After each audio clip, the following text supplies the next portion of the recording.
Good afternoon students. BSc BEd third year में next topic होगा endocrine gland के अंतर्गत थायराइड ग्लैंड, या जिसे कहा जाता है थायराइड ग्रंथि। थायराइड ग्लैंड इसके अंदर कह सकते हैं, या थायराइड ग्रंथि के इसके अंदर कह सकते हैं क्या कार्य होते हैं। थायराइड इसके अंदर कह सकते हैं ग्लैंड के द्वारा सिक्रीट होने वाले हार्मोन कौन कौन से होते हैं, और इसकी कमी और अधिकता से कौन कौन से रोग होते हैं। फर्स्ट, थायराइड ग्लैंड इसके अंदर कह सकते हैं कहाँ पर पाई जाती है। द्विपाली या दो लोब युक्त इसके अंदर कह सकते हैं स्ट्रक्चर होता है, जो कि गर्दन के नीचे वाले भाग में, लोअर पार्ट इसके अंदर कह सकते हैं जो नेक रीजन है वहाँ पर, ट्रैकिया से अदर इसके अंदर भाग या वेंट्रल साइड में इसके अंदर, और लैरिंग्स के इसके अंदर कह सकते हैं पीछे की और इसके अंदर कह सकते हैं पाई जाने वाली ग्लैंड्स या ग्रंथि को थायराइड ग्रंथि कहा जाता है। थायराइड ग्रंथि के दोनों लोब, दो लोब इसके अंदर पाए जाते हैं, दो लोब या पाली इसके अंदर कह सकते हैं इसमें पाई जाती है, जो कि दोनों लोब इसके अंदर कह सकते हैं इस्तमस नामक स्ट्रक्चर के द्वारा इसके अंदर कह सकते हैं जुड़े हुए होते हैं। तो दो लोब या पाली जो है वह इस्तमस भाग से जुड़ी होती है। इस कारण इसके अंदर कह सकते हैं दो लोब और पाली युक्त स्ट्रक्चर जो होता है इसके अंदर कह सकते हैं जिसमें बीच में इस्तमस इसके अंदर स्ट्रक्चर पाया जाता है। इस कारण इसके अंदर कह सकते हैं यह जो ग्लैंड्स जो कि लैरिंग्स या ट्रैकिया के अदर भाग में पाई जाती है एच शेप की दिखाई देती है। कैपिटल इसके अंदर कह सकते हैं एच इसके अंदर कह सकते हैं आकार की दिखाई देती है। इसके अलावा हिस्टोलॉजिकल रूप से या संरचनात्मक रूप से बात करें तो इसके अंदर कह सकते हैं थायराइड ग्रंथि में एसिनाई पाए जाते हैं, या जिसे कहा जाता है वेजिकल या आशय पाए जाते हैं, जो कि घनाकार या क्यूबोइडल एपिथेलियम से इसके अंदर कह सकते हैं रेखित होते हैं, लाइंड होते हैं। जैसे इसके अंदर कह सकते हैं इसमें देख सकते हैं यह स्ट्रक्चर जो पाया जाता है इसके अंदर, ये सभी जो स्ट्रक्चर है वह क्यूबोइडल एपिथेलियम का है। इसके अलावा इन वेजिकल्स के ल्यूमन भाग में थायरोग्लोबुलिन इसके अंदर कह सकते हैं पाया जाता है। तो कहा जा सकता है कि हिस्टोलॉजिकल या औतिकी रूप से थायराइड ग्लैंड जो है वह एसिनाई की बनी होती है, या जिसे कहा जाता है आशय या वेजिकल्स पाए जाते हैं। इसके अलावा आशय या वेजिकल्स के चारों ओर जो कवरिंग होती है वह इसके अंदर कह सकते हैं क्यूबोइडल एपिथेलियम की होती है, और जो कैविटी पाई जाती है जिसमें इसके अंदर कह सकते हैं थायरोग्लोबुलिन इसके अंदर पाया जाता है। तो जैसे कह सकते हैं कि यह ब्लड वेसल्स पाई जाती है, यह एसिनाई के चारों ओर इसके अंदर कह सकते हैं क्यूबोइडल एपिथेलियम होती है, और मध्य में सेंटर में इसके अंदर कह सकते हैं थायरोग्लोबुलिन पाया जाता है। नेक्स्ट, थायराइड इसके अंदर हार्मोन का निर्माण किस प्रकार होता है। थायराइड ग्रंथि के द्वारा इसके अंदर कह सकते हैं थायराइड हार्मोन का निर्माण होता है। तो थायराइड ग्रंथि के द्वारा बनने वाला हार्मोन अमीनो एसिड टायरोसिन का इसके अंदर कह सकते हैं आयोडीन व्युत्पन्न होता है। तो अमीनो अम्ल जो अलग अलग प्रकार के होते हैं, जिसमें टायरोसिन जो अमीनो एसिड है जिससे आयोडीन इसके अंदर जुड़कर थायरोक्सिन इसके अंदर कह सकते हैं हार्मोन का निर्माण करता है, जिसे थायराइड हार्मोन कहा जाता है। हार्मोन के निर्माण का इसके अंदर फर्स्ट स्टेप क्या होता है, थायराइड की इसके अंदर कह सकते हैं एसिनर सेल या कोशिकाओं में आयोडाइड का इसके अंदर कह सकते हैं रक्त प्लाज्मा से संग्रहण करना। जैसे इसके अंदर ब्लड से इसके अंदर कह सकते हैं या डाइजेशन के द्वारा जो भी आयोडीन आता है इसका अवशोषण किया जाता है, आयोडीन को ब्लड में भेजा जाता है, और इस ब्लड प्लाज्मा से इसके अंदर कह सकते हैं थायराइड की एसिनर कोशिकाओं के द्वारा इसके अंदर कह सकते हैं ब्लड प्लाज्मा से आयोडाइड का इसके अंदर कह सकते हैं कलेक्शन किया जाता है, संग्रहण किया जाता है। यह संग्रहण इसके अंदर कह सकते हैं पीयूष ग्रंथि के TSH hormone, thyroid stimulating hormone का इसके अंदर कह सकते हैं यहाँ पर कार्य होता है। TSH हार्मोन द्वारा इसके अंदर कह सकते हैं तेजी से बढ़ाया जा सकता है। तो थायराइड स्टिमुलेटिंग हार्मोन थायराइड ग्रंथि की ग्रोथ या वृद्धि को भी इसके अंदर रेगुलेट करता है। इसके अलावा आयोडीन के अपटेक को भी इसके अंदर कह सकते हैं बढ़ाया जाता है। आयोडाइड आयोडीन की फॉर्म में कन्वर्ट होता है। आयोडाइड इसके अंदर कह सकते हैं जिसमें I- पाया जाता है, और आयोडीन इसके अंदर कह सकते हैं I2 के रूप में पाया जाता है, जिसमें 2 इलेक्ट्रॉन पाए जाएंगे। तो कहा जा सकता है कि फर्स्ट इसके अंदर कह सकते हैं आयोडाइड इसके अंदर कह सकते हैं जो है इसका संग्रहण या कलेक्शन किया जाएगा। आयोडाइड से इसके अंदर कह सकते हैं आयोडीन की फॉर्म में कन्वर्ट होता है। आयोडीन अमीनो एसिड टायरोसिन के द्वारा जुड़ता है, और टायरोसिन के द्वारा जुड़कर इसके अंदर कह सकते हैं 2 मॉलिक्यूल का निर्माण होता है। आयोडीन और टायरोसिन के जुड़ने से मोनो आयोडो टायरोसिन, और सेकंड होता है डाई आयोडो टायरोसिन। इसके बाद कंडेंसेशन या संघनन की क्रिया होती है। थायरोनिन इसके अंदर कह सकते हैं कि व्युत्पन्न बनते हैं। जो भी इसके अंदर कह सकते हैं मोनो और डाई आयोडो टायरोसिन होता है वह थायरोनिन में इसके अंदर कह सकते हैं कन्वर्ट होगा।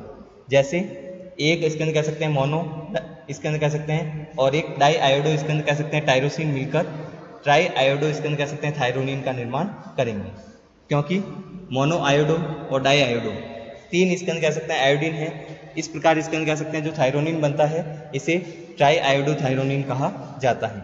और यदि दो मॉलिक्यूल इसके अंदर कह सकते हैं डाई आयोडो टायरोसिन के होते हैं, डाई आयोडो टायरोसिन के 2 मॉलिक्यूल होते हैं,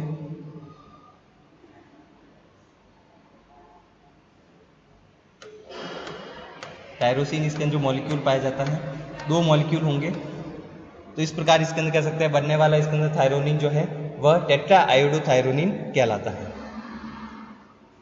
नेक्स्ट, टेट्रा आयोडो इसके अंदर कह सकते हैं थायरोनिन बनने के बाद में थायरोक्सिन और ट्राई आयोडो थायरोनिन जो है वह थायरोग्लोब्युलिन से जुड़े रहते हैं। थायरोग्लोब्युलिन जो अभी आपको बताया कि इसके अंदर वेजिकल्स या आशय में कैविटी में पाए जाते हैं, थायरोग्लोब्युलिन से जुड़े रहते हैं। TSH या थायराइड स्टिमुलेटिंग हार्मोन के प्रेरक या स्टिमुलेशन से थायरोग्लोब्युलिन जल अपघटन प्रोटीएज एंजाइम के द्वारा स्टिमुलेशन जो मिलता है, जिससे थायरोक्सिन और ट्राई आयोडो इसके अंदर कह सकते हैं थायरोनिन का निर्माण होता है, क्योंकि अलग अलग इसके अंदर ट्राई आयोडो और टेट्रा आयोडो 2 प्रकार के इसके अंदर कह सकते हैं जो हार्मोन बनेंगे। इसमें थायरोक्सिन जो हार्मोन होता है वह टेट्रा आयोडो थायरोनिन होता है, जो कि थायरोग्लोब्युलिन से जुड़ा रहता है और 80% होता है, और 20% ट्राई आयोडो थायरोनिन होता है। रक्त में टेट्रा आयोडो थायरोनिन और try iodo thyronine plasma protein से जुड़कर ट्रांसपोर्ट होते हैं, ट्रांसपोर्ट या स्थानांतरण होता है। ट्राई आयोडो थायरोनिन जो कि थायरोनिन की तुलना में इसके अंदर कह सकते हैं 3 से 5 गुना या 3 to 5 टाइम्स इसके अंदर कह सकते हैं ज़्यादा एक्टिव होता है, ज़्यादा सक्रिय होता है। तो आयोडाइड से आयोडीन बनता है, आयोडीन टायरोसिन से जुड़कर मोनो और डाई आयोडो टायरोसिन बनाता है, और कंडेंसेशन या जल अपघटन की क्रिया के द्वारा मोनो और डाई आयोडो टायरोसिन से थायरोनिन का निर्माण होता है, और थायरोनिन से इसके अंदर कह सकते हैं टेट्रा आयोडो और ट्राई आयोडो इसके अंदर कह सकते हैं थायरोनिन का जब निर्माण होता है, इसी को इसके अंदर कह सकते हैं कहा जाता है थायरोक्सिन हार्मोन और tetra iodo thyronine hormone. Hormone के क्या क्या कार्य हो सकते हैं? थायरोक्सिन हार्मोन जो कि इसके अंदर कह सकते हैं आयोडीन के द्वारा बनता है। थायराइड हार्मोन का मुख्य कार्य होता है सामान्य या नॉर्मल इसके अंदर कह सकते हैं डेवलपमेंट करवाना, और इसके अंदर कह सकते हैं एनिमल या जंतु के शरीर की ग्रोथ या वृद्धि करवाना। नेक्स्ट, स्किन या त्वचा और इसके अंदर कह सकते हैं हेयर या बालों को इसके अंदर कह सकते हैं हेल्दी और स्वस्थ रखने का इसके अंदर कह सकते हैं थायराइड हार्मोन कार्य करता है। इसके अलावा कोशिका के द्वारा ऊर्जा का उत्पादन कर, एनर्जी प्रोडक्शन कर, BMR या जिसे कहा जाता है बेसल मेटाबॉलिक रेट बढ़ाकर उपापचय के द्वारा इसके अंदर ऑक्सीजन की खपत इसके अंदर कह सकते हैं इंक्रीज करता है। जैसे क्रेब्स साइकिल और ग्लाइकोलाइसिस होती है जिसमें ATP का निर्माण होता है, तो जितना फास्ट इसके अंदर प्रोसेस होता है और उसे कहा जाता है इसके अंदर कह सकते हैं बेसल मेटाबॉलिक रेट, जो कि एनर्जी प्रोडक्शन भी करता है और ऑक्सीजन का इसके अंदर कह सकते हैं इसमें यूज होता है क्रेब्स साइकिल में। तो क्रेब्स साइकिल जो भी श्वसन तंत्र के द्वारा इसके अंदर कह सकते हैं जो ऑक्सीजन ली जाती है वह क्रेब्स साइकिल में इसके अंदर कह सकते हैं यूज की जाती है, और लास्ट में इसके ATP के निर्माण के दौरान इसके अंदर कह सकते हैं इसका यूज किया जाता है। यह कोशिकाओं में भोजन अणु के टूटने पर कैटाबॉलिज्म ऑफ फूड स्टफ ऊष्मा का उत्पादन करता है।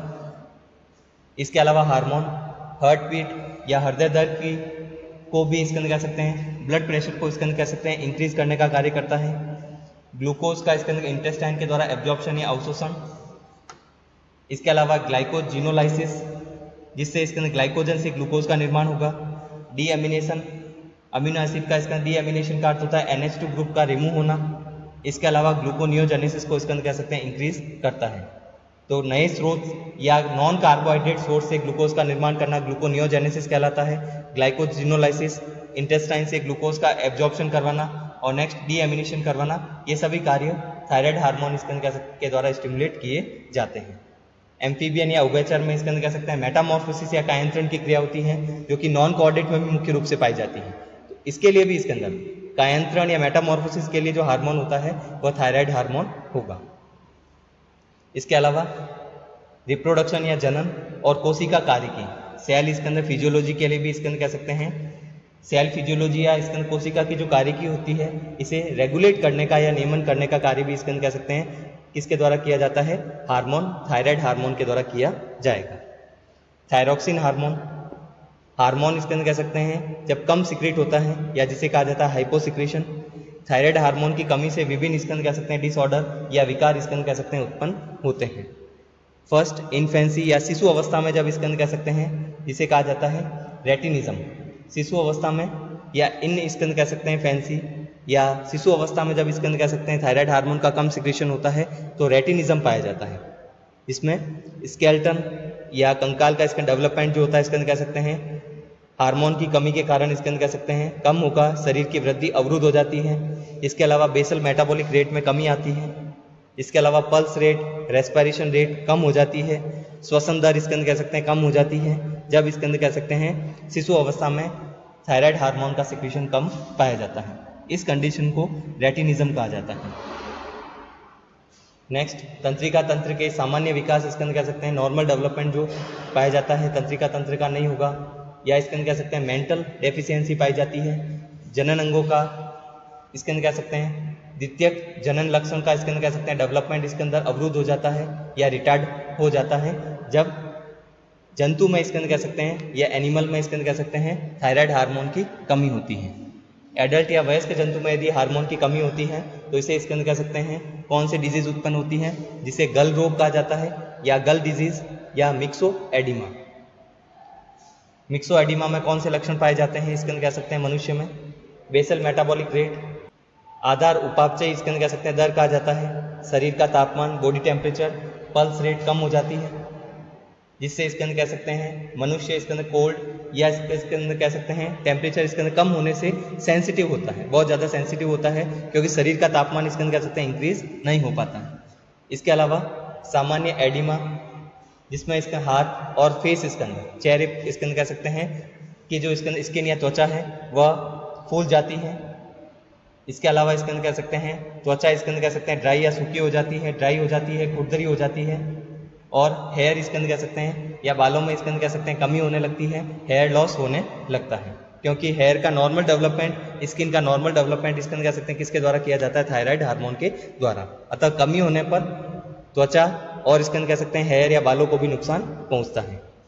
इसके अलावा मेंटल रिटार्डेशन और स्कंद कह सकते हैं नेक्स्ट स्कंद एनीमिया कंडीशन भी स्कंद कह सकते हैं हो सकती है हार्मोन की कमी के कारण मिक्सो एडिमा। लेकिन नेक्स्ट इसके अंदर डिजीज या स्कंद कह सकते हैं कौन सा डिसऑर्डर उत्पन्न हो सकता है जिसे कहा जाता है एंडेमिक गॉइटर। सामान्य गॉइटर रोग आयोडीन की कमी के कारण होता है। इस रोग में थायराइड ग्रंथि स्कंद कह सकते हैं या थायराइड ग्लैंड स्कंद कह सकते हैं एनलार्ज हो जाती है, बड़ी हो जाती है।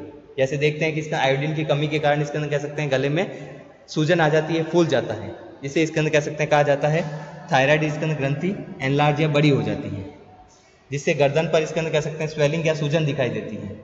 ग्रंथि का बड़ा होना अग्र पीयूष ग्रंथि के हार्मोन इसके अंदर थायरोट्रोपिक स्कंद कह सकते हैं हार्मोन के द्वारा ओवर स्टिमुलेशन अति प्रेरण के द्वारा स्कंद कह सकते हैं होता है। इसमें थायराइड स्कंद हार्मोन का फीडबैक इनिबिशन नहीं हो पाता है, जो आपको बताया गया था फीडबैक इनिबिशन।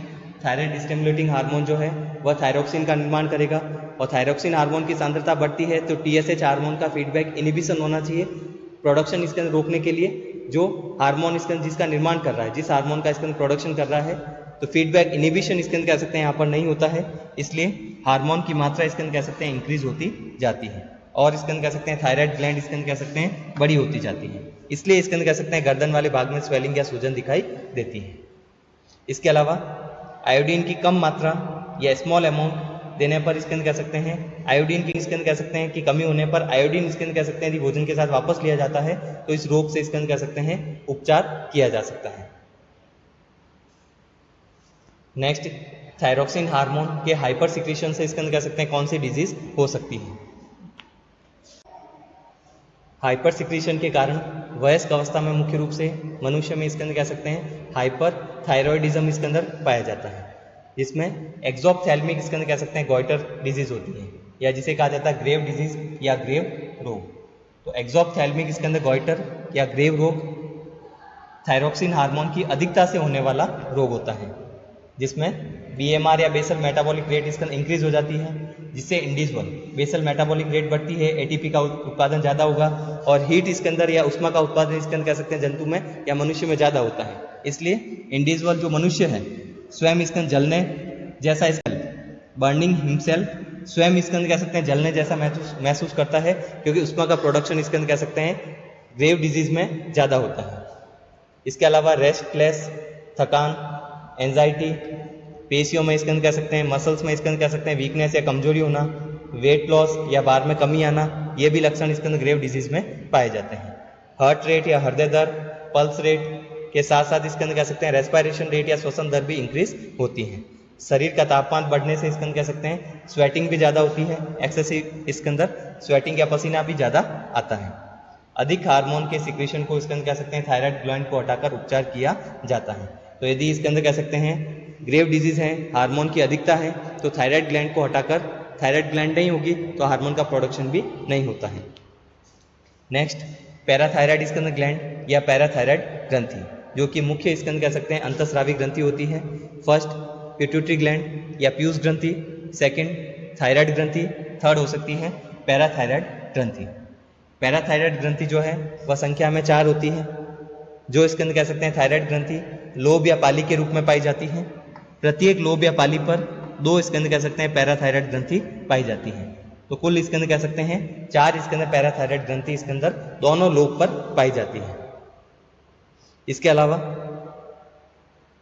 या इसके अंदर कह सकते हैं येलो ब्राउन इसके अंदर कह सकते हैं अंडे के आकार की इसके अंदर कह सकते हैं यह ग्रंथि होती है, जो कि लगभग इसके अंदर 0.1 से लेकर 0.2 ग्राम की ही होती है। तो थायराइड ग्रंथि के दोनों लोब पर 2 इसके अंदर कह सकते हैं पैराथायराइड ग्रंथि पाई जाती है। तो कुल इसके अंदर कह सकते हैं 4 पैराथायराइड इसके अंदर ग्लैंड से ग्रंथि इसके अंदर कह सकते हैं पाई जाती है मनुष्य में।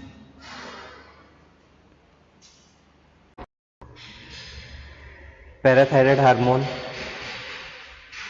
नेक्स्ट हो सकता है। पैराथायराइड इसके अंदर ग्लैंड के द्वारा सिक्रेट होने वाला जो हार्मोन होता है वह पैराथार्मोन या जिसे पैराथायराइड हार्मोन कहा जाता है। पैराथायराइड हार्मोन जो होता है इसके अंदर कह सकते हैं मुख्य रूप से जंतु में कैल्शियम का या इसके अंदर कह सकते हैं कैल्शियम आयन का इसके अंदर कह सकते हैं बैलेंस या संतुलन बनाने का कार्य करता है, और इसके अंदर कह सकते हैं फॉस्फेट का संतुलन बनाने का कार्य करता है। तो फर्स्ट इसके अंदर कह सकते हैं फंक्शन हो सकता है पैराथायराइड हार्मोन का। हार्मोन जो है वह कैल्शियम और फॉस्फोरस का इसके अंदर कह सकते हैं बैलेंस या संतुलन बनाने का कार्य करता है। अतः कहा जा सकता है कि पैराथायराइड जो हार्मोन है वह इसके अंदर ऑस्टियोब्लास्ट और ऑस्टियोक्लास्ट जो सेल होती है इसके अंदर कह सकते हैं इसको प्रभावित करता है, और फॉस्फेट और कैल्शियम का इसके अंदर कह सकते हैं संतुलन बनाने का जो मुख्य कार्य है वह इसके अंदर कह सकते हैं पैराथायराइड हार्मोन के द्वारा किया जाता है। पैराथायराइड हार्मोन की कमी से कौन सी डिजीज हो सकती है? टेटेनी कंडीशन जो कि मसल्स में पाई जाती है। टेटेनी कंडीशन ब्लड इसके अंदर या रक्त का इसके अंदर कैल्शियम लेवल इसके अंदर कह सकते हैं कम हो जाता है, क्योंकि पैराथायराइड हार्मोन जो है वह ब्लड का इसके अंदर कह सकते हैं कैल्शियम लेवल इंक्रीज करने का कार्य करता है, ऑस्टियोब्लास्ट सेल को इनहिबिट करता है और ऑस्टियोक्लास्ट सेल को एक्टिवेट करता है। तो ऑस्टियोक्लास्ट सेल इसके अंदर कह सकते हैं जब एक्टिवेट होती है तो कैल्शियम को रिलीज किया जाता है बोन से, और जब ऑस्टियोब्लास्ट सेल इसके अंदर कह सकते हैं इंक्रीज इसके अंदर कह सकते हैं जो कार्य होता है वह कैल्शियम का एब्जॉर्प्शन करती है बोन्स से। तो कहा जा सकता है कि इसके अंदर बोन्स बनेगी या बोन्स इसके अंदर ब्रेक होती है या टूटती है, या कैल्शियम रिलीज होगा या एब्जॉर्ब होगा, या डिपेंड करता है इसके अंदर कह सकते हैं कौन से इसके अंदर प्रकार की कोशिका ऑस्टियोक्लास्ट कार्य कर रही है और या ऑस्टियोब्लास्ट कार्य करती है। तो टेटेनी कंडीशन जो होती है इसके अंदर कह सकते हैं पैराथायराइड हार्मोन की कमी के कारण होगी, जिसमें कैल्शियम लेवल कम हो जाता है, 50% से भी इसके अंदर कह सकते हैं कम पाया जाता है। कैल्शियम अन्य इसके अंदर कह सकते हैं मटेरियल या पदार्थ से जुड़ जाता है। फेस, लैरिंग्स जो कि श्वसन तंत्र का भाग है, हाथ और पैर की जो पेशियां होती है इसमें कंटिन्यूअस लगातार इसके अंदर कह सकते हैं कॉन्ट्रैक्शन या संकुचन पाया जाता है, या जिसे कहा जाता है इसके अंदर कह सकते हैं सस्टेन्ड कॉन्ट्रैक्शन या संकुचन। सस्टेन्ड इसके अंदर कह सकते हैं कॉन्ट्रैक्शन या संकुचन पाया जाता है, क्योंकि कैल्शियम की कमी के कारण इसके अंदर कह सकते हैं लगातार इसके अंदर कह सकते हैं मसल्स ये कह सकते हैं संकुचित अवस्था में पाई जाती है, रिलैक्स अवस्था में इसके अंदर कह सकते हैं वापस नहीं हो पाती है। इस कारण इसके अंदर कह सकते हैं मसल्स में इस प्रकार की इसके अंदर कह सकते हैं डिजीज को कहा जाता है या कंडीशन को कहा जाता है टेटेनी कंडीशन, जो कि पैराथायराइड हार्मोन की कमी के कारण होती है। हार्मोन की अधिकता से यदि इसके अंदर पैराथायराइड हार्मोन का सिक्रेशन अधिक होता है तो बोन्स के द्वारा इसके अंदर कह सकते हैं कैल्शियम इसके अंदर कह सकते हैं रिलीज ज्यादा होगा, कैल्शियम इसके अंदर कह सकते हैं रिलीज ज़्यादा होगा, तो कहा जा सकता है कि ऑस्टियोक्लास्ट सेल ज़्यादा एक्टिव होगी। हार्मोन की कमी होती है तो कैल्शियम की कमी हो जाती है इसके अंदर ब्लड में, क्योंकि ऑस्टियोक्लास्ट से कैल्शियम रिलीज नहीं हो पाता है। और हार्मोन यदि अधिक पाया जाता है तो कैल्शियम इसके अंदर कह सकते हैं रिलीज ज़्यादा होता है बोन्स या अस्थियों से। इस कारण इसके अंदर कह सकते हैं ब्लड कैल्शियम लेवल इसके अंदर कह सकते हैं इंक्रीज हो जाता है, बढ़ जाता है। तो कहा जा सकता है कि इसके अंदर जब ब्लड कैल्शियम लेवल इसके अंदर कह सकते हैं इंक्रीज होता है तो कैल्शियम इसके अंदर कह सकते हैं लंग्स या फेफड़े में, आर्टरीज में डिपॉजिट या जमा होना स्टार्ट हो जाता है। इसके अलावा बोन्स इसके अंदर कह सकते हैं कैल्शियम लेवल की कमी के कारण बोन्स इसके अंदर कह सकते हैं ऑस्टियोक्लास्ट सेल ज्यादा एक्टिवेट होती है, कैल्शियम इसके अंदर कह सकते हैं रिलीज ज्यादा होता है।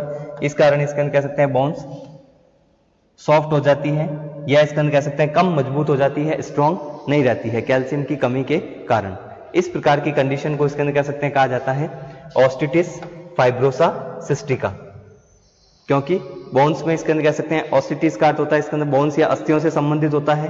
फाइब्रोसा सिस्टिका इसलिए कहा जाता है क्योंकि इसके अंदर कह सकते हैं बोन्स में कैल्शियम की कमी के कारण पोर या छिद्र बन जाता है, जिसको सिस्टिका कहा जाता है। इसलिए इस कंडीशन को इसके अंदर ऑस्टिटिस फाइब्रोसा सिस्टिका कहा